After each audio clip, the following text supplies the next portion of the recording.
Pernah nggak sih Anda lagi baca sebuah ayat, terus berhenti dan mikir, tunggu, ini maksud katanya apa ya? Kalau pernah, Anda nggak sendirian. Salah mengartikan satu kata aja itu bisa bikin seluruh makna pesannya jadi bergeser. Nah, gimana kalau ternyata ada cara yang sistematis untuk menghindari jebakan kayak gitu? Yuk kita bedah bareng sebuah metode yang mirip kerjaan detektif buat membongkar makna sejati di balik teks-teks kuno. Biar kita nggak salah langkah lagi. Coba deh perhatikan ini, di sebelah kiri ada satu kata Yunani, logos. Kelihatannya simpel ya, tapi lihat di kanan. Terjemahannya bisa macam-macam, bisa firman, pesan, alasan, bahkan argumen. Bayangin deh, kalau maksud penulisnya itu pesan ilahi, tapi kita malah ngertinya argumen. Wah, pemahaman kita bisa melenceng jauh banget. Nah ini dia inti masalahnya. Satu kata, tapi punya banyak kemungkinan. Dan risikonya, salah tafsir. Dan ini dia nih, biang keloknya. Ada sebuah kesalahan umum yang namanya keren, illegitimate totality transfer. Intinya gini, ini adalah jebakan di mana kita mikir, satu kata itu membawa semua kemungkinan artinya sekaligus dalam satu kalimat. Padahal kan, seorang penulis itu biasanya cuma pakai satu makna spesifik di satu waktu, nggak mungkin semuanya dipakai barengan. Eits, tapi tenang dulu, jangan khawatir. Ada solusinya kok.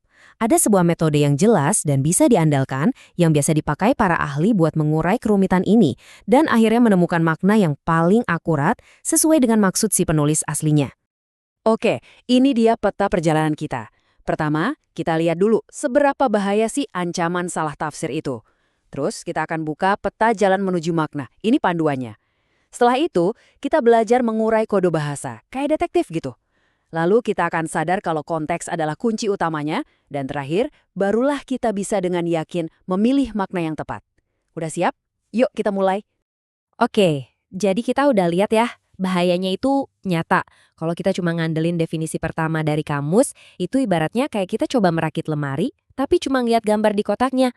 Ya mungkin bisa nebak-nebak, tapi kemungkinan besar hasilnya bakal miring-miring. Kita butuh investigasi yang lebih dalam dari itu. Nah, sekarang kita masuk ke bagian solusinya. Anggap aja ini adalah rencana investigasi kita. Sebuah peta jalan yang jelas dengan 5 langkah buat mastiin kita sampai ke tujuan dengan selamat dan nggak tersesat. Ini dia 5 langkahnya. Simple kok. Pertama, kita pilih kata kunci yang mau diinvestigasi. Kedua, kita kumpulin semua kemungkinan artinya dari leksikon. Ketiga, kita analisis sidik jarinya, yaitu makna morfologis atau gramatikalnya. Keempat, yang paling penting, kita periksa TKP-nya alias konteks.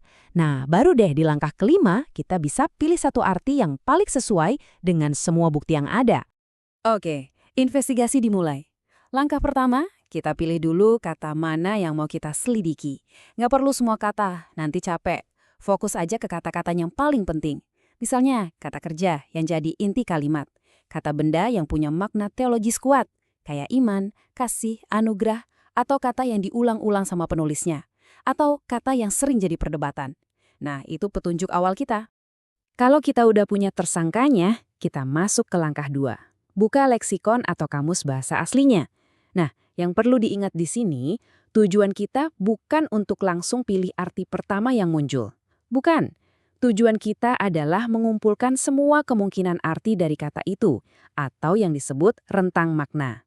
Jadi kita kumpulin dulu semua kartunya di atas meja sebelum kita main. Sekarang kita masuk ke langkah 3. Bagian ini mungkin kedengerannya agak teknis, tapi justru di sini serunya. Kita akan pakai gramatika atau tata bahasa sebagai alat forensik kita. Kenapa? Karena setiap detil tata bahasa itu kayak sidik jari yang ditinggalin sama penulisnya. Coba deh lihat tabel ini. Waktu kita nemu kata kerja, kita bisa tanya, tense-nya apa? Kalau aorist, boom! Itu petunjuk kalau tindakannya itu terjadi sekali dan tuntas. Mood-nya apa? Kalau imperatif, oh itu bukan saran, itu perintah. Begitu juga kata benda. Kalau kasusnya genitif, itu bisa nunjukin kepemilikan. Kelihatan kan? Detail-detail kecil ini fungsinya kayak saringan yang bantu kita buang makna-makna yang nggak relevan. Jadi, poin utamanya adalah ini. Arti sebuah kata yang kita temukan di kamus itu baru setengah cerita. Setengah cerita lainnya itu justru terungkap dari gimana kata itu dipakai dalam kalimat, dari gramatikanya. Keduanya ini satu paket gak bisa dipisahkan.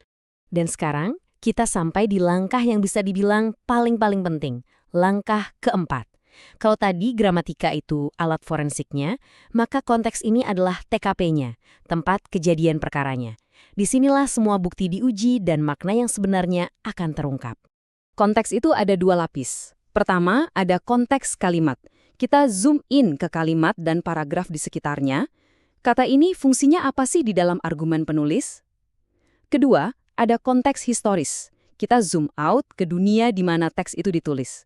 Surat ini ditujukan buat siapa? Situasi mereka gimana? Budayanya seperti apa? Tentu aja, sebuah kata yang ditujukan ke jemaat di Roma abad pertama punya bobot yang beda banget. Dan ini adalah prinsip emasnya. Kalau ada satu hal yang perlu kita ingat, inilah dia.